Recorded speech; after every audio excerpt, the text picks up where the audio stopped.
저는 평범한 집안의 가장으로 살아왔습니다. 그런데 어느 날부터 영적인 것에 관심이 가기 시작했는데요. 눈에 보이지 않지만 실제 하는 세계, 그 신비로움에 매료되어 여러 곳을 전전하며 배움을 청했습니다. 그래서 무속신앙도 해보고 마음 공부를 하는 곳에서 수련도 해보았는데요.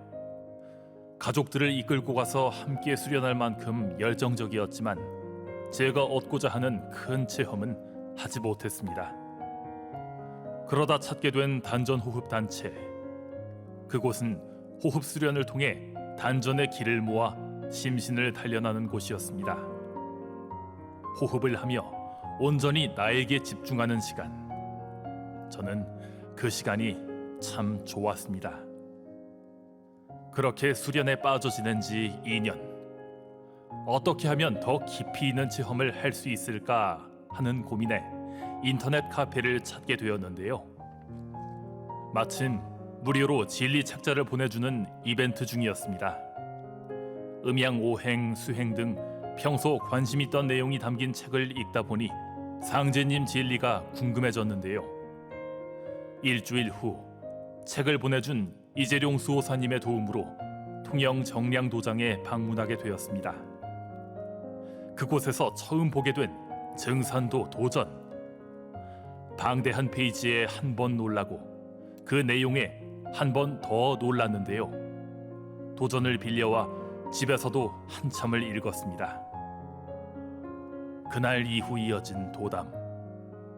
수호사님은 제가 도전을 이해할 수 있도록 개벽 실제 상황, 춘생 추살 등 다른 진리 서적도 빌려주고 상생 방송도 소개해 주셨는데요.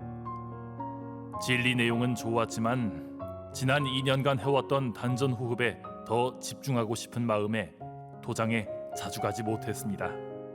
그 뒤 전국의 유명한 산을 떠돌며 단전 호흡 수련을 하며 지냈는데요. 2017년 가을 뜻밖의 사고를 겪으면서 상제님 진리를 다시 찾게 되었습니다. 뇌경색으로 쓰러졌다 깨어난 것인데요. 죽음의 문턱까지 다녀온 후 내가 가야 할 길은 상제님 진리구나 하는 것을 비로소 깨닫게 된 것이죠. 몇 년 만에 다시 시작한 도전 공부. 그런데 참 진리 공부가 이렇게 힘든 것인지. 막상 공부를 시작하려 하니 일도 바빠지고 게으른 마음이 들었습니다. 그때마다 많은 분들이 격려해주고 도와주셔서 입도까지 결심하게 되었는데요. 상제님 진리문턱을 넘기까지 걸린 8년의 시간. 저를 위해 오랫동안 정성 들여준 수호사님 감사합니다. 한 발자국씩 도에 다가갈 수 있도록 친절히 교육해준 권인혁 수석포감님도 고맙습니다. 통영에 모셔진 이순신 장군님의 충정을 본받아 상제님 태모님의 변하지 않는 참 일꾼이 되겠습니다.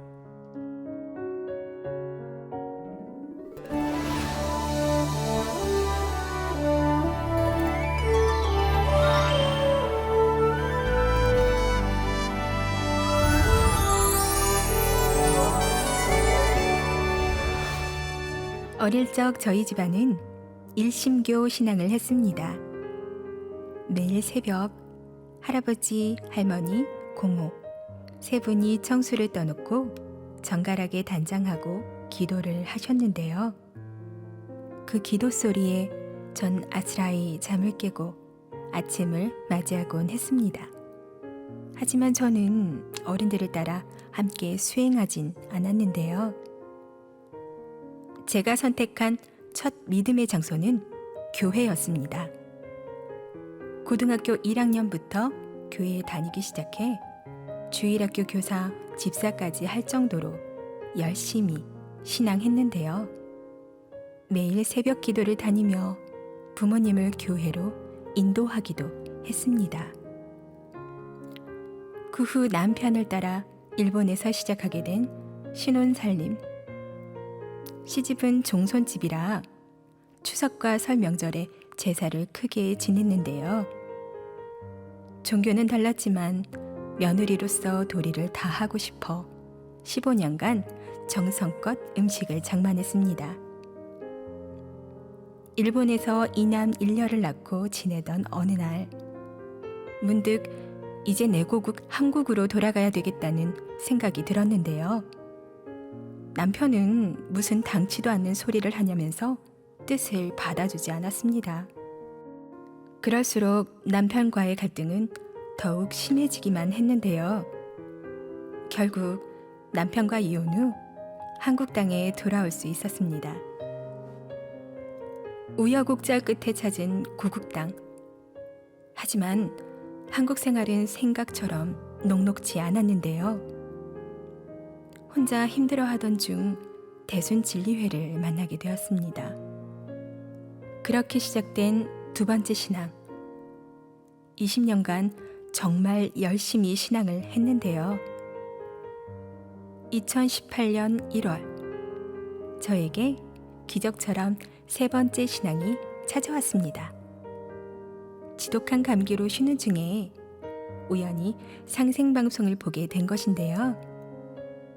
상제님 진리가 방송에 나오다니 처음에는 반갑고 놀란 마음에 보기 시작했는데요. 계속 시청하다 보니 그동안 풀리지 않은 의문들이 해소가 되었습니다. 아, 조상님들께서 나를 아프게 하신 이유가 여기에 있었구나. 지금도 그때 생각만 하면 가슴이 뛰는데요. 벅찬 마음에 몸이 다 나으면 도장을 방문해야겠다고 결심했습니다. 그리고 찾게 된 서울 강북도장. 매주 2번씩 도장에 나가 팔관법 진리를 공부했는데요. 이것이 상제님 진리의 종갓집이구나. 진리 공부를 할수록 제대로 찾아왔다는 생각에 더욱 감사한 마음이 들었습니다. 특히 국통이 종통이다 하신 종도사님 말씀에 큰 감동을 받았는데요. 어디서도 듣지 못한 9,000년 역사, 그리고 상제님 진리의 큰 길 종통신앙. 그 말씀은 저에게 신선한 충격을 주었습니다. 그날 이후 종손집의 종부로 정성을 다했던 것처럼 이제는 상제님 진리의 종갓집에서 천지 1월의 뜻을 받들어 태을랑으로 거듭나고 싶다는 생각에 입도까지 결심하게 되었는데요. 앞으로 성경신을 다해 신앙하여 저를 이곳까지 이끌어 주신 조상님들께 보은하는 삶을 살고 싶습니다.